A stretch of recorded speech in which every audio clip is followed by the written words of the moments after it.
Naimbag na bigat kada kayo amin. Dagiti Salmo 18:39 to 42. Ikakanak itipig sa makigubat, tapno parmakik dagiti kabusor ko. Pagtarayem dagiti kabusor ko nga madayo kanyak. Pukawik dagiti gumura kanyak.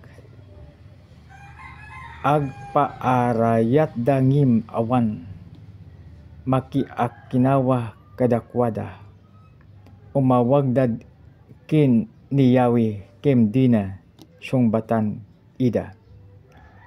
Badikik ida kitkasda latapok amangayin, payatik ida akas pitak kadagiti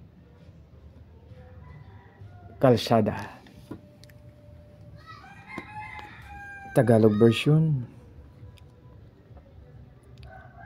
Sapagkat binigyan ako ng lakas para sa paglaban, pinalubog ako sa ilalim ko ang sa akin ay sumalakay. Pinatalikod mo sa akin ang makaaway ko, at yaong napupuot sa akin ay winasa ko. Sila'y humingi ng tulong ngunit walang magligtas. Sila'y dumaing sa Panginoon, subalit sila'y hindi niya tinugon. Dinurog ko silang palanggay ng alakabok sa harap ng hangin. Inihagis ko sila na gaya ng putik sa mga lansangan. Purihin mo nawa ang Diyos sa pagbasa ng kanyang salita. Lord, maraming salamat po yung salita.